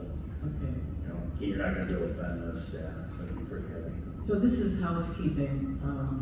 I have an exhibit. This is the status you're using for growing. Mm-hmm. will we have something like this for the basin? It's pretty nice. Yeah, we can definitely do that. That's actually Strand Associates provided that, but I'm sure Baxter Women could help us provide something like that as well. And I understand, now this is a more simplistic project plan, but again, I like tasks, where we are on the tasks. And then pictures, Yeah, so we could get something like this for the we can definitely do that. Okay. And share it with the residents. I know we're gonna do the same type of email list for the project that we do on past projects where everybody can sign up that would like to get email updates bi-weekly or whatever, when there's the updates, and we're gonna do the same thing here, so. Right. I don't have any more questions. Thank you, trustee Winters. I have no questions. Thank you, trustee Lawson. John, just now that the subject of the 6-foot fence is here, that's in the budget, but the 7 to 8 is not in the budget, is that correct? No, but it is, we did get alternate prices, so if we wanted to select one of those, which, we have pricing for, we could do that if you wanted to, yeah, but it's. It depends now on the school district, if they change their mind, and they decide that this is a safety issue we want to deal with, then we have to look at these. Well, if they did change their mind and the fence wasn't ordered yet, they could select it, we'd have to do a change on the price, yeah, but it's, you know, if you look at it, it's not terrible, it's only $7,000 more for 7 and $32,000 for an 8-foot fence on top of the contract, it's really not a lot. Yeah, we would just have to, if there was gonna be a change in that, we would have to go pretty quick, because once they order it, we'll pay a restocking to change that once it's pre-production, and I'm assuming something like that, they're gonna order it as soon as the project starts, because they're gonna want it by August 15th, that's when something has to be done on August 15th. Didn't Pan-Oceanic and the others get these bids from a fencing company? Oh, probably different fencing companies. Pan-Oceanic is using Midwest Fence, but I don't know what the other companies did, but what they do, you know, something like that, when you order 1,100 feet of fence that's powder coated steel, you have to order that probably a month or two in advance, so I'm assuming that's something they're gonna order like as soon as the contract's approved, if it is approved. But if we have this change, Pan-Oceanic will probably get a bid for the fencing. Oh, they already got it, that's included in here, yeah, so all we have to do is tell them, hey, we wanna do the 8-foot option or 7-foot option, and then they would go that route, and then we, you know, pay for it that way, So so. we wouldn't have to pay a restocking fee if they use the same company, just a bigger fence. Well, just as long as we do them pretty quick, because once they order that fence, you know, a week after the contract's approved, that isn't gonna be an easy change, potentially, if they start producing that, that was what I'm trying to get at. Yeah, so we've had issues where if you change a manhole or something, for instance, and you have a manhole made for a project, you pay thousands of dollars and have to take it back to a yard or restock because they made it for your job, they don't sit on that, it's custom. The fence, I doubt they're gonna have this fence sitting around, and something's gonna go into manufacturing probably, I would assume, as soon as the project's awarded, so. Thank you, trustee Driscoll. No questions for John, answered everything, thank you very much. All right, thank you. Clerk McGowan, would you please call the roll on the approval of the contract award for the Heather Hill Elementary School detention basin portion of the project? Trustee Dagger. Yes. Trustee Driscoll. Yes. Trustee Lofton. Yes. Trustee Mitros. Yes. Trustee Mustafa. Yes. Trustee Bradley Scott. Yes. Motion passes. Thank you so much. Can I get a motion to approve the award of a contract for the Heather Hill Elementary School detention basin construction engineering services for the Flossmoor Road viaduct drainage improvements? So moved. Second. Thank you. And Mr. Markey. Thank you. As part of the Heather Hill Detention Basin project, as I mentioned in the last presentation, construction engineering services will be needed to oversee and manage the project on a daily basis. The project is slated to start the first week of June, which is this week, probably more than likely the beginning of next week, and be substantially complete by August 15th, with final completion on or before October 31st.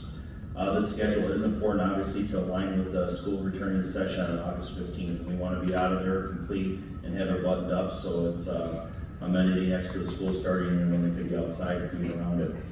Attached is proposal from Baxter Women for the construction engineering services needed for the project.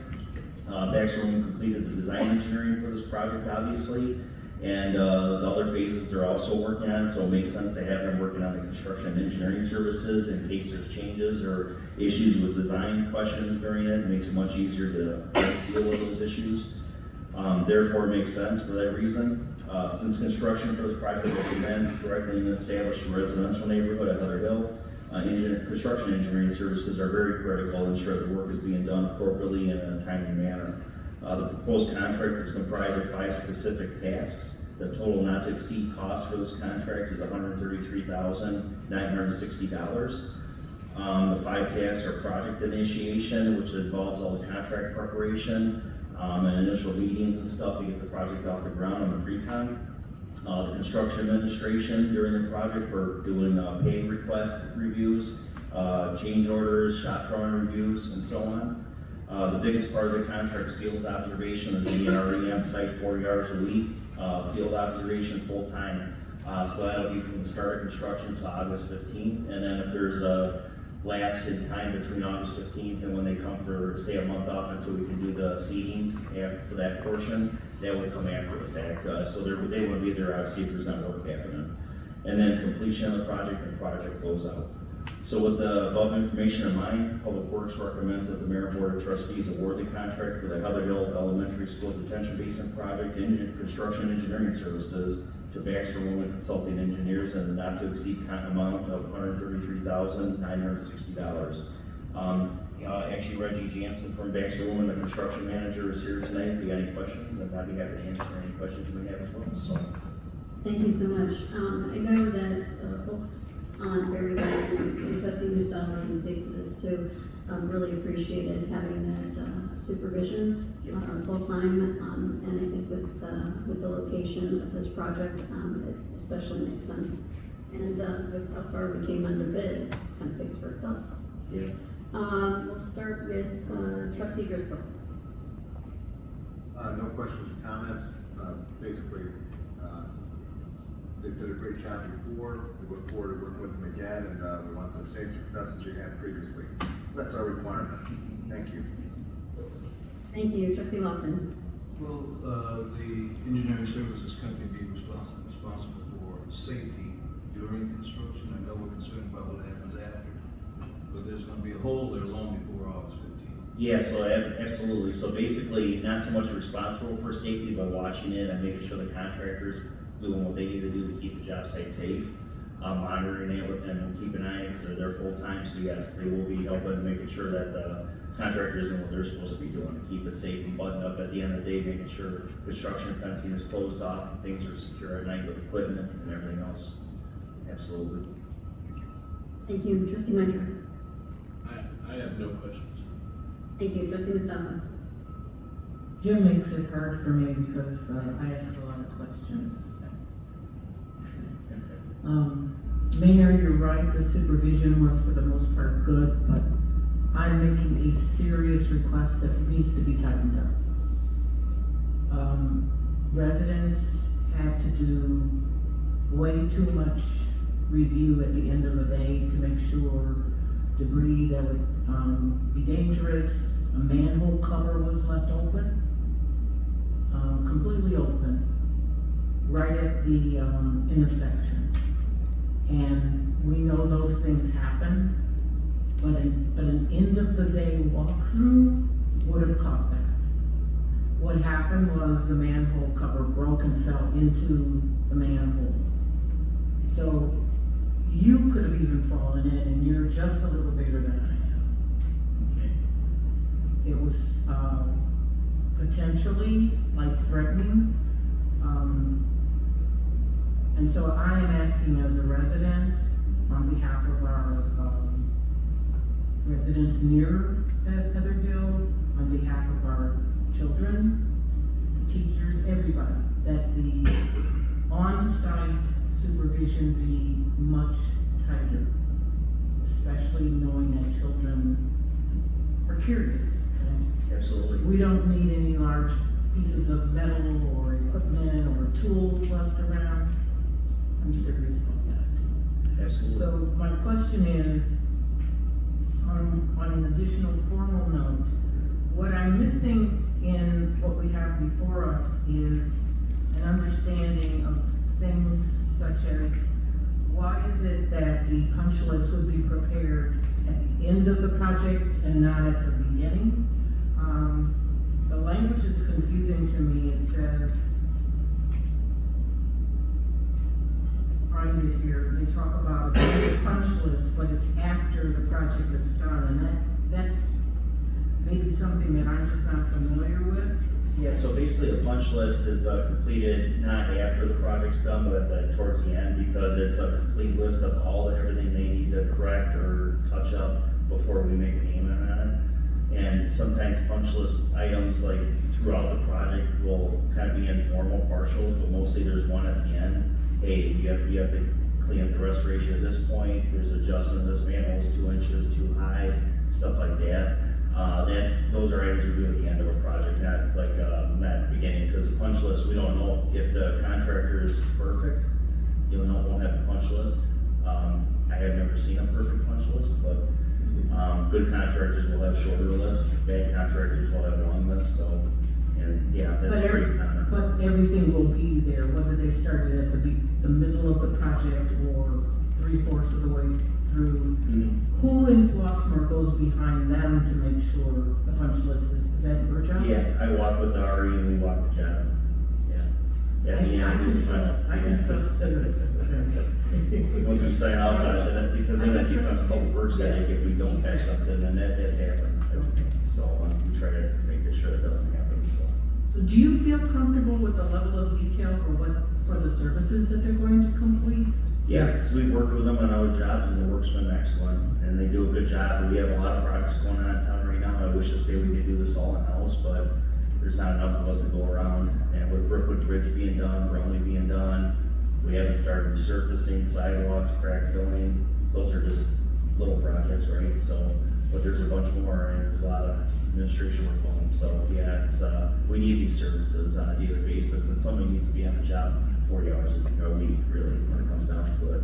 Okay, so I will just underline down the inspection, or the safety concerns. Yeah, and I will tell you on Berry Lane, that was not full-time all the time because we were getting kind of budget. That's why this is gonna be a little different too. That might make a difference. If we're not having them out there, say maybe, 4 or 5 hours a day to save on some money, not on this contract, we're paying a little more, and it's a shorter project, but it's a lot of money. Because they're there 40 hours a week, and we may have to actually have them there a little longer potentially at times, to cover if they're working late at night or something, or kind of do a flex thing or something potentially. So it's something we have to talk about with them. Depending on, we don't know the contractor's schedule yet on how much he's gonna wanna work, or they wanna work and see what their schedule actually is, but I'm assuming it's gonna be pretty heavy, so. But if we focus on the objective or the outcome, that's where I am. Absolutely. If it's 38 hours, 27 hours, I still wouldn't want it to be dangerous. Oh, absolutely. Yeah. And we'll definitely talk to our construction team about that, because I appreciate you sharing that. And we'll talk about that, make sure that's not gonna be an issue with this for sure. So we have a lot of eyes on this, and it's a sensitive area, so we wanna make sure it's gonna be right, so. Thank you. Thank you, trustee Bradley Scott. And before I actually give my comments for this section, I actually have to modify what my comment was in the previous segment, because I said that I was not in favor of the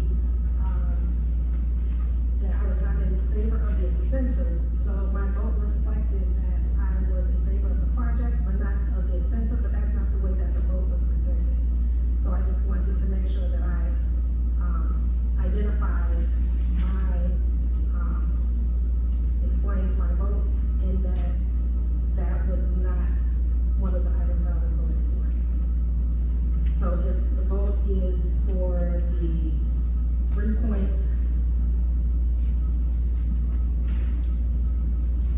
3.4 million plus the incentives, then my vote did not include the incentive. Moving on to the question at hand, part of the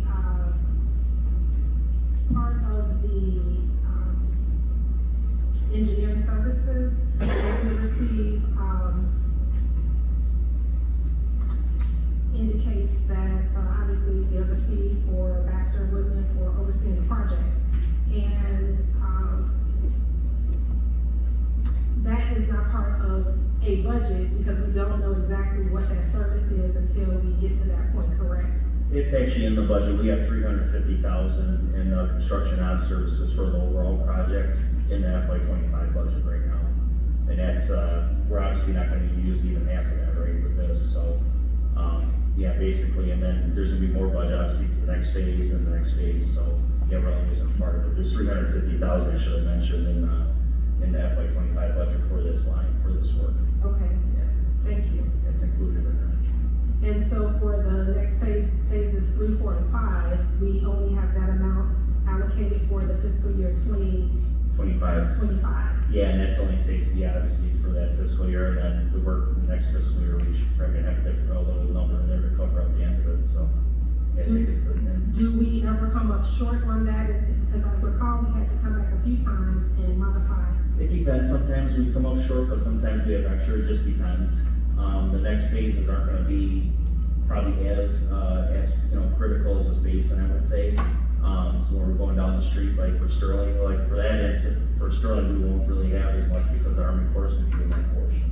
And we may have like a part-time on that portion there potentially, but we'll have to see what the coverage would be proposed from them. So that was kind of the mix up Berry Lane a little bit too, was that Corps wasn't out there quite as much as we were hoping they were gonna be out, so. Understood, thank you. Thank you. Gary Daggett, Trustee Daggett? Yeah, I've never seen a perfect punch list either, and if I did, I would know someone's lying. So with the punch list, one thing with that, just as an example, and I'll give you a location of this, what we did a long time ago, before I was part of the board, when we did the water line servicing, there's one corner of the sidewalk on Marston and something, I'll get you the name, where they didn't put a concrete square back in. So is there a place, or where would you suggest, if a resident is seeing something that they just wanted to mention, hey, can we make sure this is on the punch list? Maybe even throughout this project, is there a place where they can go to say, hey, this is something I noticed, just want to make sure it's on there? Yeah, they can either call or email us. Even if they're not on that, if they don't want to be on that email project list, they can just call Public Works and talk to us, or we'll get a hold of them, we'll talk about it. Yeah. And an email with a picture is always best, isn't it? Yeah, absolutely. And I can tell you the RA we're going to have on this project, same with him, Berry Lane, he's really great to work with, and he's good with the residents. They can grab him and talk to him, and mention it to him, say, hey, just want to make sure you saw this. You have to make sure you made note of it for sure. So, okay, cool. I'll send you a picture. Cool, sounds good. No other questions for me. Thank you. Trustee Michaels, did you have one? Yeah, I just wanted to point out how important these services are. We get them, we always get the engineering services. And I don't know if John was here, but the last time we did a grind and overlay of Flossmoor Road, they shorted us on the asphalt. And through the services, we found out we had to come put more asphalt down. So, it's critical. Thank you. Clerk McGavin, would you please call the roll on the award of the contract for the Heather Hill Elementary School detention basin portion of the project, construction engineering services for the Flossmoor Road viaduct drainage improvements? Mayor, may I ask a question? Mr. Berkey mentioned that the start date was probably not going to be June 3rd, but next week, June 10th. Does that make a difference in what we're talking about here and what contracting information says? No difference. They realize that they're not going to be able to start the day after the award. They figure it's probably about a week, and they're still, that's part of what their plan is. So they'll be fine with August 15th. So we're on scope for that. Thank you. Clerk McGavin, would you please call the roll? Trustee Driscoll? Yes. Trustee Lofton? Yes. Trustee Mitros? Yes. Trustee Mustafa? Yes. Trustee Bradley Scott? Trustee Daggett? Yes. Motion passes. Thank you so much. We do not need to go into executive session tonight, so I'll call for other business. I'll start with Trustee Mustafa.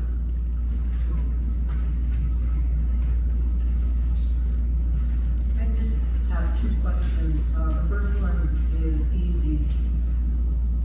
There's an opening ceremony mentioned for the day of the ball game. Do you know what time it's going to be?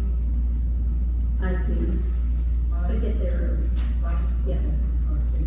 And then the other one is I want to ask what's reasonable, maybe this is a Bridget John question, what's reasonable for a a more simplistic view of the grants, the budget, the GO money that's left. I don't wanna even suggest a date unless. I can definitely put something together, probably even tomorrow, potentially. I'll start, it's gonna be a simple table just for the project of where we're at, the phases, money. Yeah, we have the information, we're just going in a different format, I'd be happy to put that together. Okay. We'll email it out, the original will go over and get it out there, everyone. Okay, thank you. Thank you, trustee President Scott. This is just an additional comment to Director Warnke's presentation in terms of correspondence with the residents. I just wanted to ask, he said if residents opted in to be communicated with, is that an ongoing formal invitation, or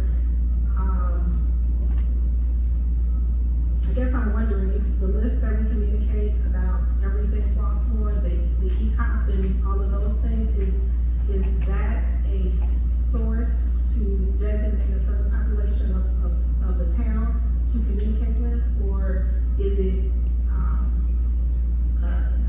a widespread blast when we use that resource? We'll use our different media outlets to push for people's interest to sign up for updates, and then they'll go into a separate distribution list, and they'll receive weekly updates through Public Works. That's not to say that we won't include overall project updates in our e-news or other communications, but if you're living near the project and want to know kind of week by week how the status is going, as Trustee Mustafa mentioned, the infographic, a lot of the engineering firms are moving to that sort of communication. We'll also include information on our website construction project page on how we're progressing, and we can certainly talk to Baxter about doing an infographic similar to how Strand is doing that for the Berlin project. So there will be a few different methods. It depends on how closely people want to monitor the peak funding progress. And to your point, I thought it was pretty surprising how many Berry Lane residents didn't sign up for specific project updates, the day by day or the week by week. So any help that you can give us in helping to advertise that and getting folks to sign up for those updates is very much appreciated. Yeah, I think that the overall community needs to know, in that maybe you don't come over to that side of town and you're dropping a person off and you just don't know that the streets are all populated by trucks. That everyone needs to know certain things, and then there are other things that the individuals who live in the area will need to know on an ongoing basis. So one thing that we heard from residents is that they were over-communicated on certain things but under-communicated on others, and so we just want to make sure that we're overly communicating on this aspect. Great, thank you. Trustee Daggett. Yeah, I just wanted to give a couple of shout outs. One to John Brunke and the Public Works Department. So they've been doing hot patching. I misspoke when I talked to them earlier and said they were doing cold patching, but they've been doing hot patching throughout the village. It's been very noticeable. There's definitely some streets in Flossmoor Park that were really, really rough. So it's much appreciated. It's funny, I leave in the morning and I come home and I'm like, the streets are fixed. So I appreciate all the hard work. Also, I think 2 years ago, I asked about Varden and Dixie Highway being cut back. Since that one time that I asked because one of the residents brought it up, I pull up and it's cut. So I appreciate all the work in putting those things in a timely manner to make sure that they're done. It's much appreciated. And then also with Chief Kopak, just want to let you know, everyone I've talked to in the department, both police and fire actually, who is involved in the basic saving of the man's life. We're just beaming and very proud of the efforts that everyone made in that. And it's very cool to see the department who, when they do something, they recognize how special it is, and that we have the people in place to do those things to really preserve the life of the residents. So thank you so much for that. I'm very proud of both departments for the work that they did. and preserving someone's life. And then to know that they did their work, but they were really excited that they got good reports back. And that's what you were hinging on. So appreciate all the work, appreciate all the efforts in that. And I know that there's families somewhere here in Flossmoor who is more grateful than I am. So thank you. Thank you. Trustee Driscoll. Yeah, I just want to make some comments. We've heard a lot tonight, once again, false information about the CRC, about past employees and future employees. Any employment discussion has to be within the executive board with those in Flossmoor. That's what those matters are handled. If we can't talk to them publicly, it's because there's a reason.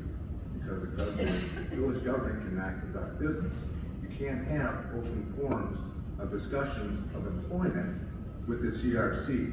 And they should have absolutely no information about a past employee or a future employee, period. Any of those discussions are definitely off the record and that it shouldn't be happening. Thank you. Thank you. Trustee Lofton.